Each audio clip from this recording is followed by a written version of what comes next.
Si en estos días hablamos de animes isekai, a la mayoría se le vendrán a la mente títulos como Re:Zero, Mushoku Tensei, Konosuba o hasta el mismo SAO.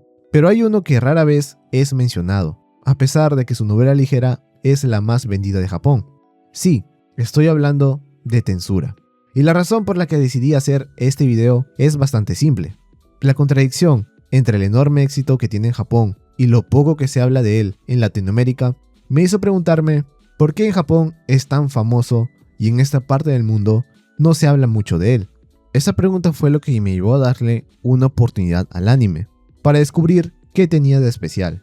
Es por eso que hoy voy a hablar de qué trata Tensura, por qué se convirtió en un fenómeno en Japón y por qué al menos en Latinoamérica no genera el mismo impacto.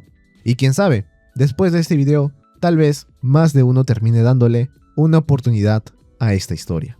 Así que, sin más que decir, comencemos con el video. Antes de hablar de su éxito, primero hay que entender de qué trata esta obra. Satoru Mikami es un oficinista común que tras morir de forma inesperada, reencarna en un mundo de fantasía, pero en lugar de convertirse en un héroe o un poderoso mago, despierta como un slime, una criatura que normalmente sería considerada de las más débiles de ese mundo. Sin embargo, gracias a sus habilidades únicas, tiene la capacidad de analizar prácticamente cualquier cosa y de absorber a otros seres para obtener sus habilidades, lo que le permite fortalecerse rápidamente mientras explora ese nuevo mundo. Durante ese viaje conoce a Veldora, uno de los dragones más poderosos, quien llevaba siglos sellado dentro de la cueva. Tras hacerse amigos, ambos se ponen un nombre mutuamente. Satoru pasa a llamarse Rimuru Tempest, y el dragón recibe el nombre de Veldora Tempest. Después, Rimuru decide absorber a Veldora con la promesa de encontrar la forma de liberarlo en el futuro. A partir de ese momento, Rimuru conoce a diferentes razas, forma alianzas y termina construyendo una nación donde monstruos de distintas especies pueden convivir en paz. Y es justamente aquí donde Tensura empieza a diferenciarse de muchos otros isekai. En lugar de centrarse únicamente en derrotar enemigos cada vez más fuertes, Tensura pone gran parte de su atención en la construcción de una nación. Poco a poco Rimuru funda la Federación de Jura Tempest, un país donde diferentes tipos de monstruos, demonios e incluso seres humanos pueden convivir bajo un mismo gobierno. Y lo interesante es que la serie no simplemente dice que existe ese país, sino que muestra todo el proceso para hacerlo funcionar. Establecer leyes, crear relaciones diplomáticas con otros reinos, desarrollar el comercio, resolver conflictos entre distintas especies y tomar decisiones políticas que afectan el futuro de su nación. En el fondo, el objetivo de Rimuru nunca fue conquistar el mundo, sino construir un lugar donde humanos y monstruos pudieran dejar de verse como enemigos y encontrar una forma de convivir en paz. Ese es el corazón de esta historia. Ahora bien, entender de qué trata Tensura ayuda a responder la pregunta principal del video, porque si solo fuera otro isekai con un protagonista roto, probablemente no habría llegado a convertirse en una de las franquicias más exitosas de Japón. Su éxito no se explica por un solo motivo, sino por la combinación de varios factores que conectaron muy bien con el público japonés. Y las cifras son la primera prueba de ello.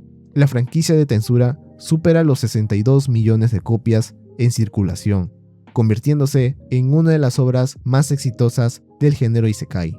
Pero lo más llamativo no es solo esa cifra. Durante varios años, sus novelas ligeras ocuparon el primer lugar en los rankings anuales de ventas en Japón, superando a franquicias muy conocidas. Es decir, mientras muchos debatían cuál era el mejor isekai, Tensura simplemente seguía dominando el mercado japonés. Sin embargo, ese éxito nunca se limitó a las novelas. Con el paso de los años, la franquicia creció hasta tener manga, películas, videojuegos, colaboraciones con distintas marcas y una enorme cantidad de mercancía oficial. Rimuru dejó de ser solo el protagonista de una novela ligera, para convertirse en uno de los personajes más rentables de la industria, demostrando que el fenómeno iba mucho más allá del anime. Pero los números por sí solos no explican por qué la serie conectó tan bien con el público japonés. La respuesta también está en el tipo de historia que propone. Muchos isekai construyen toda su trama alrededor de un protagonista que derrota enemigos cada vez más fuertes. Tensura también tiene combates, pero su verdadero atractivo está en ver cómo su protagonista construye una sociedad desde cero. Gran parte de la historia gira alrededor del trabajo en equipo, la cooperación entre distintas razas, las negociaciones políticas, el comercio, la organización de un país y la búsqueda de la estabilidad. En otras palabras, no se trata simplemente de hacerse más fuerte, sino de convertirse en un buen líder. Y ese tipo de historias suelen conectar bastante bien con una cultura donde conceptos como el trabajo colectivo, la organización y la armonía social tienen un peso importante. Eso también se refleja en el propio Rimuru. A diferencia de muchos protagonistas del género, rara vez toma decisiones impulsivas o busca resolverlo todo únicamente con la fuerza. Cuando puede evitar un conflicto, intenta hacerlo. Prefiere negociar antes que pelear y busca que tanto humanos como monstruos puedan beneficiarse de una misma solución. Por eso, conforme avanza la historia, el interés deja de estar únicamente en los combates y pasa a centrarse en las decisiones que toma como gobernante y en el crecimiento de Tempest como nación. Y aquí es donde encontramos la contradicción. Todas estas características fueron parte de lo que convirtió a Tensura en un fenómeno dentro de Japón. Sin embargo, esas mismas características también ayudan a explicar por qué fuera de allí nunca alcanzó el mismo nivel de conversación que otros isekai. Ahora sí, hablemos de la popularidad de Tensura fuera de Japón. Si esta es una franquicia tan exitosa en Japón, ¿por qué en Latinoamérica no es tan conocido como Re:Zero o Mushoku Tensei, que son de su mismo género? La primera razón, en mi opinión, está en las expectativas con las que muchos llegamos a la serie. Cuando alguien empieza un isekai, normalmente espera una aventura llena de acción, enemigos cada vez más fuertes y un protagonista que pase gran parte del tiempo peleando. Tensura tiene todo eso, pero no es el centro de la historia. Conforme avanza la serie, los combates dejan de ser el único foco, y la atención empieza a dirigirse hacia la nación de Tempest. Hay episodios completos dedicados a reuniones, negociaciones, relaciones diplomáticas, acuerdos comerciales y decisiones políticas. Para algunos, eso hace que el mundo se sienta mucho más vivo. Sin embargo, para otros puede dar la sensación de que la historia pierde ritmo, especialmente cuando vienen de otros isekai con una acción mucho más constante, como Re:Zero. Construye su historia alrededor del sufrimiento de Subaru, o Mushoku Tensei alrededor del crecimiento personal de Rudeus. Tensura pone gran parte de su atención en el desarrollo de una nación. El verdadero protagonista no es solo Rimuru, sino también Tempest y el mundo que se construye a su alrededor. Como consecuencia, el desarrollo individual de Rimuru y de muchos personajes pasa a un segundo plano, lo que puede hacer que algunos espectadores lo perciban como menos profundos y les cueste conectar emocionalmente con ellos. Después de todo, gran parte del público suele conectar con una obra a través de la evolución de sus personajes. Eso también influye en la sensación de tensión. Rimuru se vuelve extremadamente poderoso relativamente pronto, por lo que muchas veces el interés ya no está en preguntarse si podrá ganar una pelea, sino en cómo resolverá un conflicto político, cómo protegerá a su pueblo o qué consecuencias tendrá una decisión para el equilibrio entre distintas naciones. Y entiendo perfectamente por qué eso no termina de convencer a todo el mundo. Incluso a mí me pasó algo parecido cuando empecé la serie. Durante los primeros episodios esperaba una historia mucho más enfocada en la aventura, las batallas y el desarrollo de los personajes. Pero después entendí que eso nunca fue el verdadero objetivo de Tensura. La gracia de la serie está en ver cómo Tempest va creciendo junto con Rimuru. Y cuando la empecé a ver desde esa perspectiva, terminé disfrutándola mucho más. Eso no significa que esté libre de críticas. Hay momentos donde el ritmo se vuelve bastante pausado y algunas reuniones pueden hacerse más largas de lo necesario. Pero al mismo tiempo, esas escenas son precisamente las que muchos fans disfrutan, porque forma parte de la identidad de la obra y la construcción de la trama. Esta sería mi respuesta a la pregunta del video. lo que convirtió a Tensura en un fenómeno en Japón es al mismo tiempo una de las razones por las que en Latinoamérica nunca alcanzó el mismo nivel de popularidad que otros isekai. No porque sea una mala serie, sino porque su propuesta apunta a un tipo de experiencia muy distinta de lo habitual. Tensura nunca intentó ser el isekai con las peleas más espectaculares ni el protagonista con el desarrollo más dramático. Su mayor fortaleza siempre estuvo en la construcción de su mundo, el crecimiento de Tempest y la forma en la que un slime termina convirtiéndose en el líder de toda una nación. Eso explica por qué conectó tan bien con el público japonés, al punto de convertirse en una de las franquicias más exitosas del país. Pero esas mismas características también hacen que, en este lado del mundo, muchos espectadores la perciban como una serie lenta o con menos emoción que otros isekais.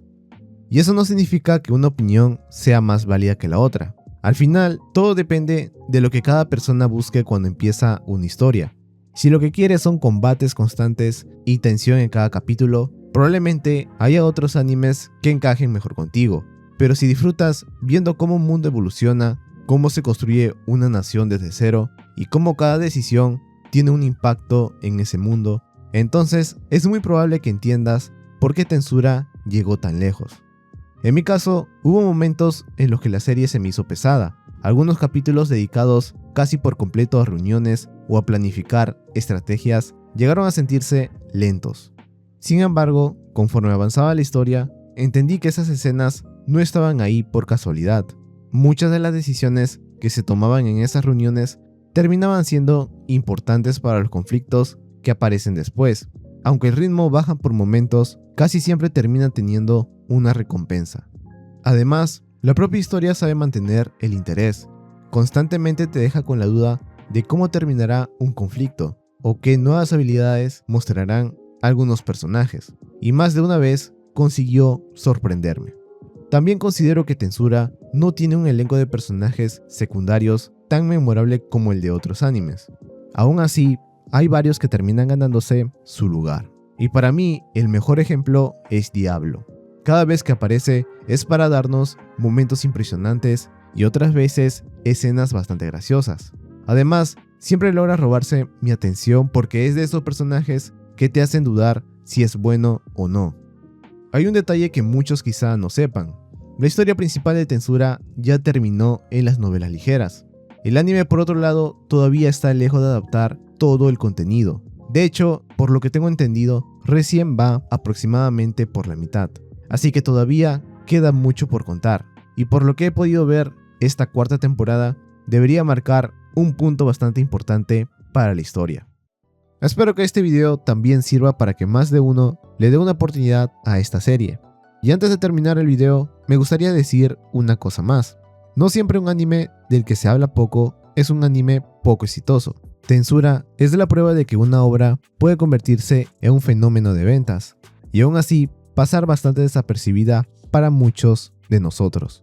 Sé que esas ventas corresponden principalmente a sus novelas ligeras, y no al anime. Aún así sigo pensando que, incluso con una adaptación perfecta, en Latinoamérica probablemente habría ocurrido lo mismo, porque la forma en la que está construida la obra simplemente conecta de manera distinta con este público. Y bueno, espero que el video te haya gustado. Ya sabes que me puedes regalar tu like, comentario y, como no, suscribirte a este canal. Les agradecería muchísimo. Esto es todo por hoy y nos vemos en un siguiente video. Adiós.